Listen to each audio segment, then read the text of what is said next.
Hey friends, welcome to another Before You Read lecture. This is from my back porch rather than from my office. I hope the distractions aren't too much. This is a Before You Read lecture on Romans chapters 4 through 8. This is an important part of Romans. In many ways, we could probably split this up into chapters 4 through 6 and chapters 7 through 8. So it might be helpful for you to think about that as a possible breakdown. I actually want to start where we ended last week, which was reflecting on chapter 3, verses 21 through 31, which is in many ways the sort of conclusion and restatement of Paul's thesis statement, which he articulated in chapter 1, verses 16 through 17, and then in 321 and following, he is going to restate his thesis statement, restate, expand on it, sort of summarizing the argument that has preceded, but also in many ways anticipating what he'll say in chapters 4 through 8. And so the first thing to note, I think, is again what I said about the righteousness of God. This is a church word, as we like to say, but it really refers to the way in which God makes right, or even, I like this old English language of right wising. It is setting right or setting true or straightening that which is bent. And we would say in the argument of Romans, that which has been bent because of sin and death, right? That there is this distortion that happens, that sin has this impact of bending us away from God. And the righteousness of God is that action, that saving action, whereby God bends us again, remolds us into a different direction.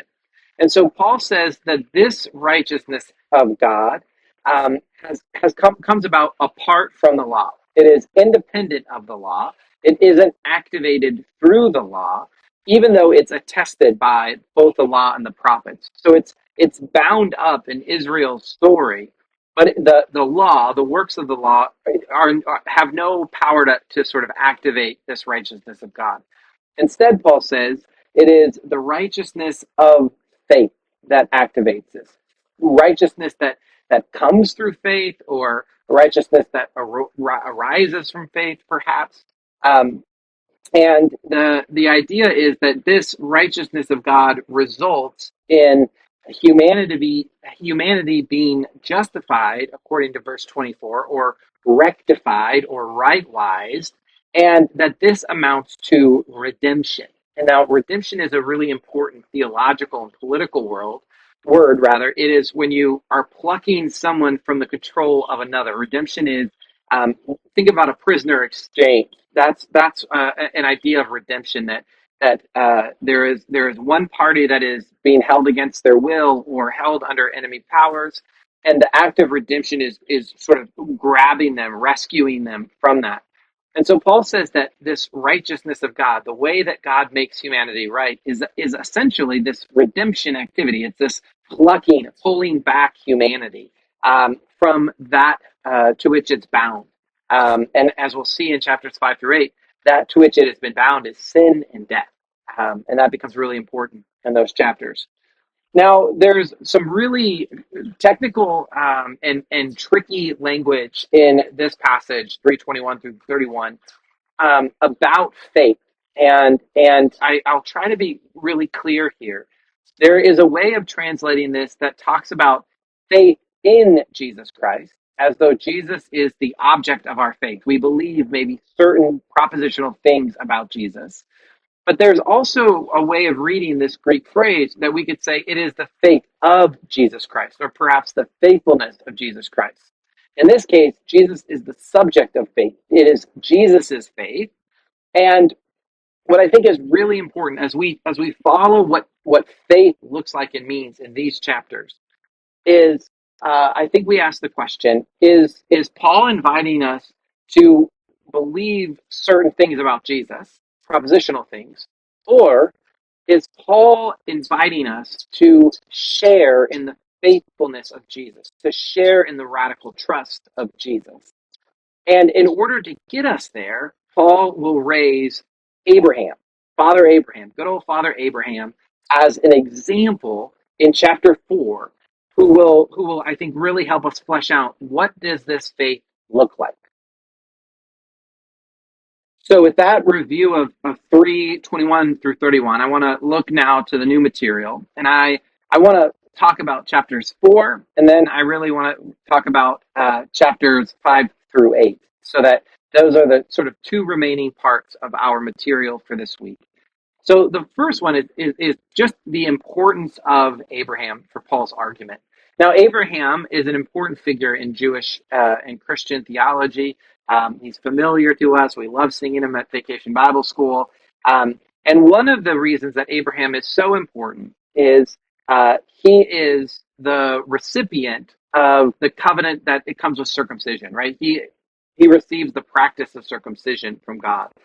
But before circumcision, God makes covenant with him, and that's the important part for Paul.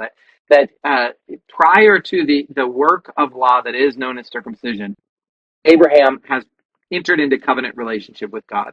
He's not the only one. There's an earlier covenant with Noah, but Abraham becomes really, really important. And part of the covenant is that it will become that Abraham will be a blessing not just to the people of Israel, but to all the nations. So this universalism of the covenant that God makes with Abraham is really, really important for Paul. And so Paul raises these questions in chapter 4. At the very beginning of chapter 4, he says, "What then are we to say was gained by Abraham, our ancestor, according to the flesh? For if Abraham was justified by works, he has something to boast about, but not before God. For what does the scripture say? Abraham believed God, and it was reckoned to him as righteousness." So Paul is again bringing up another meaning or layer of righteousness to be in right relationship, right standing with God. We could say he's right wise. If you think about Abraham's story earlier, he's perhaps was a devotee of other religions, and then the God of Israel, Yahweh, called him. He responded, and this response is reckoned to him as righteousness. That's one way of thinking about it. But Abraham becomes this critical point of comparison or a critical example for Paul at this point in his argument. And it really has to do with those verses about Abraham's faith or faithfulness and God's response to that faith or faithfulness. And what Paul is going to say is that what was true of Abraham and God's relationship is true of all believers, right? That it is true of all of those people who share the faith of Abraham or share the faithfulness of Abraham. And so, what I would invite you to do as you're reading through chapter 4, read all of chapter 4, but focus especially on verses 17 through 21. And pay particular attention to the nature of Abraham's faith. What does it entail? What does it look like for Abraham to be faithful? What sorts of things does he believe propositionally? How does that affect how he lives, and so forth? And the importance here is because Paul is saying that faithfulness, that faithful regard, is what Christians partake in. That is what that's how God deals with all of humanity, is on the basis of this faithfulness or faith of Abraham.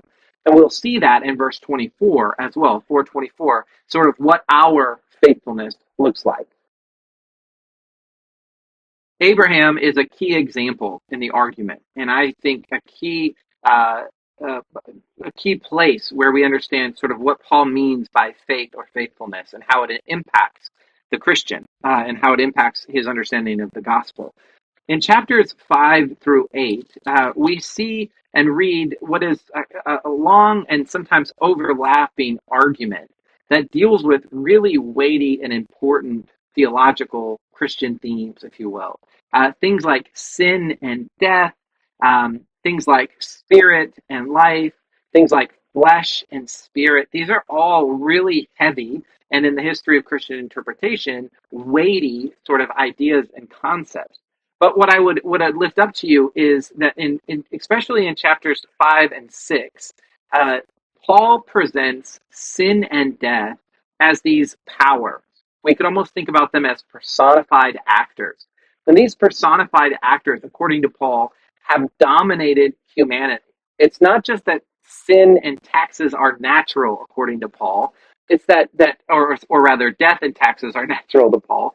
It's that death is this cosmic power that has inhibited and controlled and hindered Christians, or has inhibited all people, and that act of redemption that I talked about earlier, that plucking, is what the righteousness of God affects. That's what it impacts. Is God grabs those people who are dominated and transfers them into another sphere of domination, and that is the domination of the spirit and of life instead of sin and death.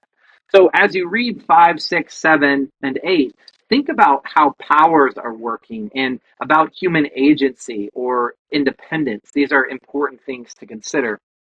And as I said with the chapters 1 through 3, also pay particular attention to the role of rhetorical questions, the ways in which these questions seek to both advance the argument and clarify the argument. Imagine some snarky schoolroom student sitting next to Paul and saying, "Yeah, but what about?